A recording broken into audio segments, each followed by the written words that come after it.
It's time to get your morning started with the news you need to know. News update. This is what's trending with DJ and PK. Hashtag Utah Jazz.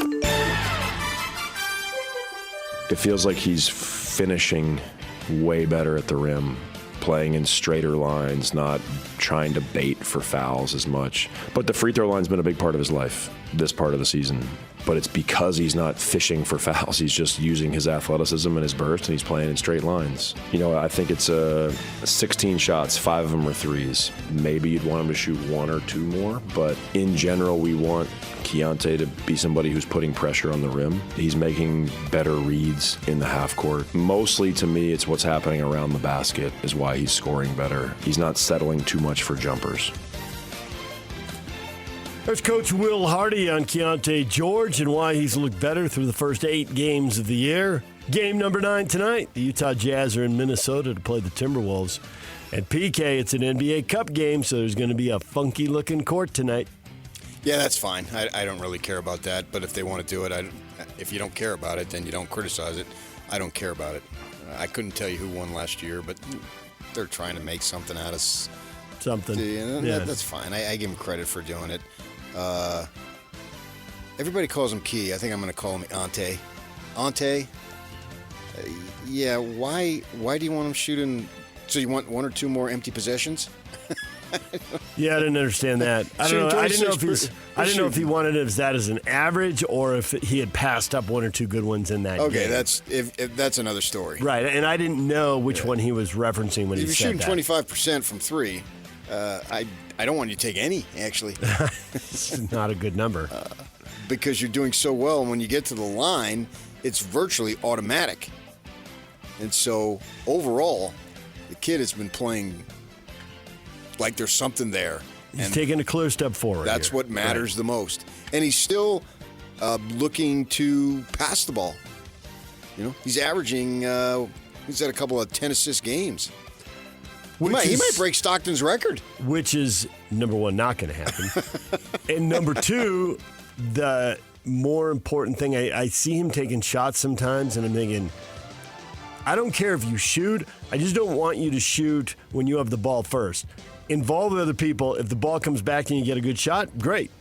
I suppose if you come down court and you can immediately beat your guy to the rim and get into the paint, break the paint. Sure. Then okay, I can live with that. But when I see transition him, also, yeah. I've seen him force 15-footers against pressure, I'm like, no. Okay, but that's a growing prospect. I get it. I totally agree with that. Yeah. Totally agree with that. And it is better than it was. He still doesn't get the team into the offense early enough, but I do think he gets the team into the offense earlier. Again, it's a process. Totally get it. His entire life has been, I will be better than you because I am. Right. I'm the guy. I better take this shot. Yeah. And the other night, when he took a couple shots late that I did not like at all, I'm thinking, Svi's on fire. This is the night to give him the ball. That doesn't mean you got to give him the ball in Minnesota because he has not established himself as that guy. Or give it to Markkanen because he is the guy. And he's heated up here in the fourth quarter. When I was home watching the game, I thought, oh, crap, DJ's not going to like it.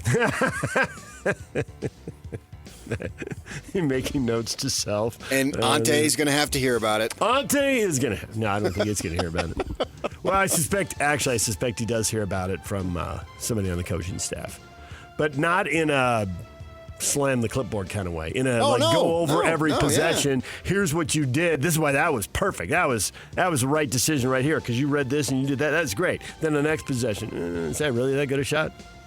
Remains to be seen because there's still so much more time ahead. But this kid could actually be, of all the 9 picks, be the best pick. That would surprise me, but it's possible. Yeah. Well, it looks like at worst he's going to be second. Aha! But that's today. It could change. Yeah, we're way early on some of these guys. All right, the Jazz tonight, right here on The Zone. Check it out, 97.5. And it's an early start, 6 o'clock at the Target Center, so the pregame is at 5. DJ and PK. Hashtag NBA. I wouldn't put the game that I had based on the court. This kid pissed me off today. I was playing 2K. I've been playing 2K for like 2 hours, and I told him, too. I was like, wait, just wait. And he just called me washed up. He called me a bunch of things. But I love it, you know what I mean? He said he ain't seen a highlight from me in a minute. And I just told him, all right, we'll see. He said, tell me to go to sleep. Like, he was going in. So this game was for that kid or grown man, whoever that was. So I appreciate you. I told him I'd give him a shout-out, too. So that's what tonight was. But no, as a whole, this night was really dope. I'm kind of hoping we keep the court, you know what I'm saying? But and kind of keep it for our home games, but we'll see. Donovan Mitchell says his 46-point outburst was because somebody was trash-talking him while he was playing NBA 2K. So the game plan now for the Cavs is simple. You don't need 10 analysts. You don't need 20 assistant coaches. You probably don't even need that whole scouting staff. You just got to pay somebody $50 to find Donovan online and trash-talk him. You know what I'm saying? You know what I'm saying? He tries so hard. You're a private school kid. Just wallow in your greatness because you have a lot of greatness. I mean he's funny. Only one NBA game. Suns beat the Clippers 115-102. Devin Booker 24 points, 7 assists. He sucks. You can bring that up with Locke today. You see what Devin Booker did this week? Miami Heat coach Eric Spoelstra's home destroyed by a fire that had 20 units working to combat the flames. Spoelstra was on a team charter flight when it broke out. No one was in the home when the fire started. Well, it's good and bad. Yeah, right? Massive destruction of property. You probably lost a lot of sentimental stuff, not to mention all the stuff. But at least it wasn't hurt. Or nobody else was. Nobody else was either, yeah. Former NBA player and assistant coach Damon Jones pled not guilty to charges he profited from rigged poker games and provided sports bettor with non-public information about injuries to stars LeBron James and Anthony Davis. DJ and PK. Hashtag college basketball.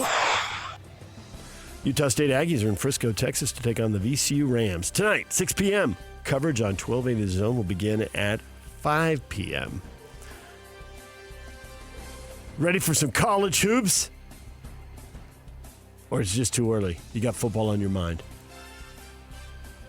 I can do both to an extent. Yeah.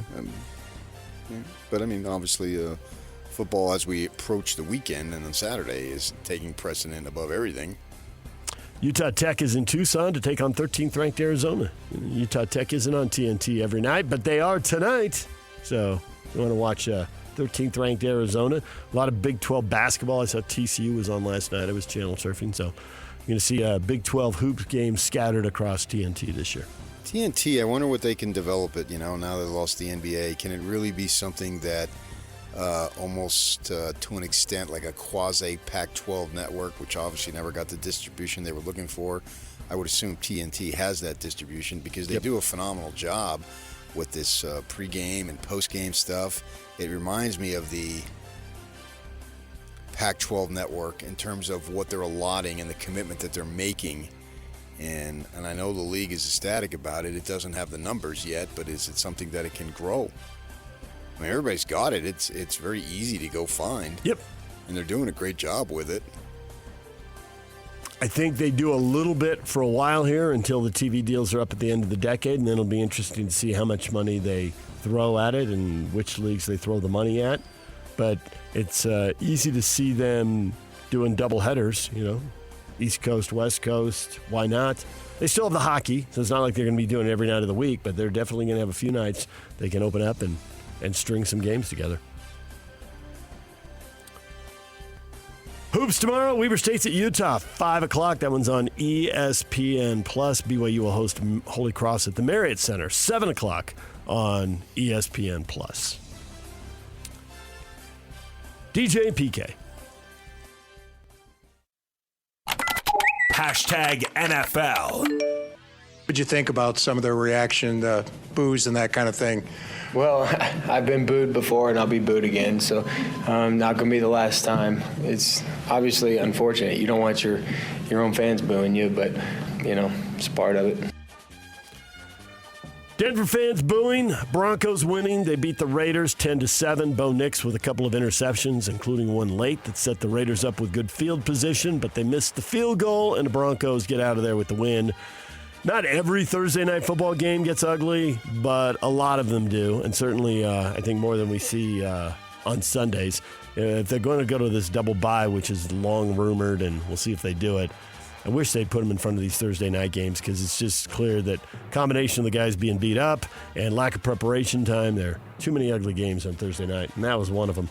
I think there were like a dozen 3-and-outs in that game, PK. It was. You expect the Raiders, if I would have given them 2 weeks, they would look better? Yes. Okay. Well, I mean, they played a 30. They're not a good team. There's always going to be bad teams, but they played a 30-29 game with Jacksonville last week with a full week to prepare. It went overtime, and they're going for 2 at the end. I mean, that's better than this. Better than 3-and-out, turnover, 3-and-out, turnover. I don't know. Kyle Whittingham thought it was the most beautiful game he ever saw. He may well have, but Kyle has slightly different taste than the rest of us.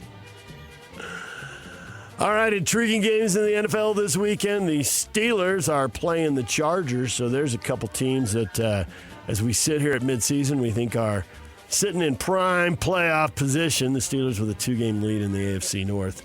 And the Chargers, 1.5 games behind the Broncos, chasing them, trying to need a win to get back within a game of them. So, big game for you right there.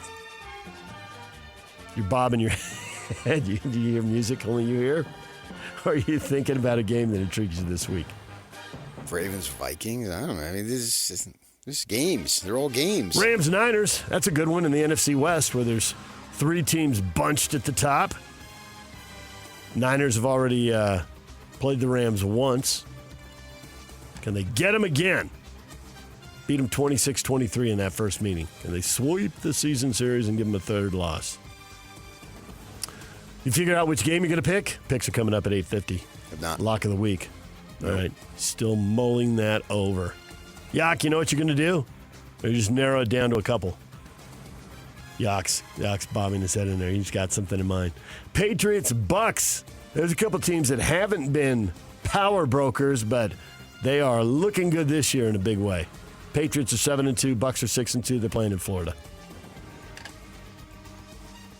So plenty of good games spread around the NFL this weekend. DJ and PK. Hashtag BYU. We've been in some noisy arenas before, so that's always going to be a challenge. But I think we can work through that. And when you say that, it's hard to simulate being in a hostile and noisy environment. But we've been through that already. This isn't game one for a lot of these guys, and they've been in a situation where it's been loud. So we're just on the other side of it. We're used to being at home and being loud, and now we're also used to being on the road and it being loud. And our job is to try to put points on the board and try to get everything that we can so we can find a competitive advantage, knowing that they are at home and they're how the noise factor will work out in their favor. Kalani Sitake talking about the big game in Lubbock tomorrow. Kickoff 10 a.m. Mountain Time. L.J. Martin, JoJo Phillips taken off the injury report, so looking forward to seeing those guys play. And they have been in loud environments this year. Their last game, Iowa State, that was a sellout, loud environment. So I'm worried about the way they play, not how much volume the crowd noise is. I don't really care about that. Hostile environment. It's the one time you use hostile is when it precedes environment. Otherwise, you never use the word, or maybe crowd, a hostile crowd. But it sounds cooler if it's environment. So I'm excited that JoJo Phillips is back because they think he has the potential to be a big-time player and add it to the mix. You know, obviously Kingston has developed a little bit, and Roberts is still doing what he's doing, and Hagan is coming along. But to get Phillips back in there, I think that has the potential to be big. I assume he's ready to go. He's been practicing for a couple of weeks now. Exciting for him to return. Martin is Martin, obviously. I mean, they need him. Under the theory that it's hard to go down the field 5 yards at a time in any game, and it will be especially difficult against Texas Tech, his big play ability could come in very handy. 1 or 2 big plays could change everything. Right. DJ or PK?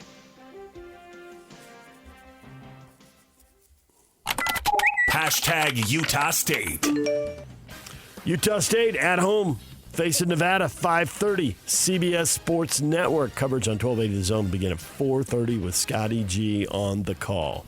Oh, to get to 6, this is a requirement. This is one you got to circle. You have 4 games on paper. This is by far the best opportunity for a W. So get this one. And I would think they would. I'd be very much surprised if it went the other way. Nevada's winless on the road. Utah State undefeated at home. So go out and get this game. And Nevada's played some close ones. Even though they're only 1-7, they haven't won since September, and I think that was their money game. So hand them a 5th loss and keep moving. DJ and PK. Hashtag college football. So many coaches fired this year, but the Wisconsin Badgers announcing that head coach Luke Fickell will return next season. School plans to invest more heavily in the program in hopes of reversing their downward trend. There was a time that Wisconsin was certainly one of the top 3 or 4 teams in the conference, and some years even the best team in the conference. But we're getting a little removed from that, and right now they're one of the worst teams in the Big Ten. And there's some bad teams at the bottom of the Big Ten. Penn State, Wisconsin, Michigan State, and Purdue. 4 teams that are a combined 0-22. That surprises me. You know, having been there, that place is as cool as any place I've been. And in terms of the entire town rallying around, it's right there at the top. I mean, with South Bend will always be at the top for me. But the entire town, I'm literally talking like virtually every citizen, they ran out of everything an hour and a half before the game in terms of beverages except beer. And the line to get into 7-Eleven was 50 people deep. I mean, it was, if not 100 people deep. So the amount of support, and we know it, we see it on TV, we've known about it for years. It surprises me that this program has been staying down. There's just too much support. It's the state's program there in Wisconsin. Yeah. It's unusual. There's only a handful of states like that. Yeah. Minnesota, Arkansas.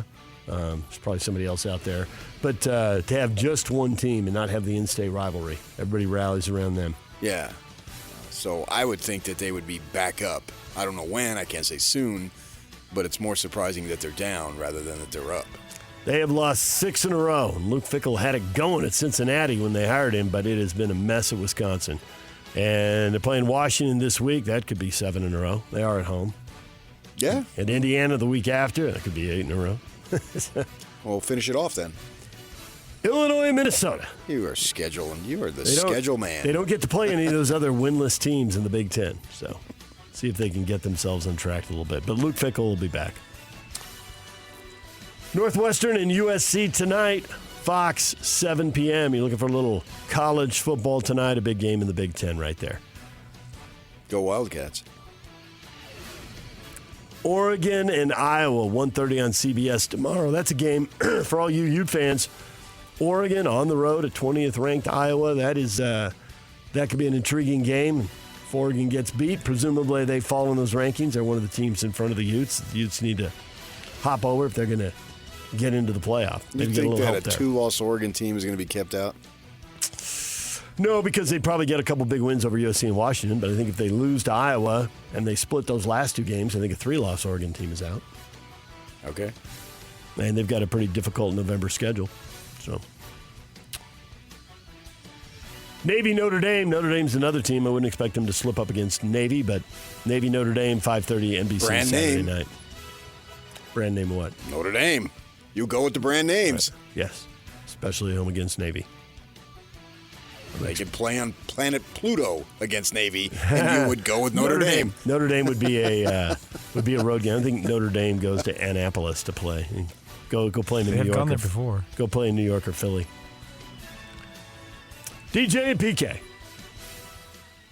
Hashtag NHL. It's about consistency, full 60, you know. Obviously, we're on back-to-back where conditioning might be a thing. You obviously feel a little bit tired, but you got to dig deep and, you know, play simplify the game. And we didn't at times, and it kind of cost us. Mikhail Sergachev there on back-to-backs. They lost back-to-back in their most recent game in Toronto after winning the day before in Buffalo. So the Mammoth back-to-back this weekend. Montreal Saturday, Ottawa Sunday. Puck drop set for 5 o'clock on the Zone. Pre-game at 4 o'clock both days. That's what's trending. Brought to you by Shamrock Plumbing. There's no job too big or too small. Get the personal touch with Shamrock Plumbing. All right, coming up, got a full schedule today. Got the question of the day. Hot Takes or Toast is next. David Locke, radio voice of the Jazz at 8. Gary Stokan, president and CEO of the Peach Bowl at 8:30. Potential destination for a Big 12 playoff team. 9 o'clock, Kevin Graham talking NFL and college football. DJ and PK, it's 97.5, the KSL Sports Zone.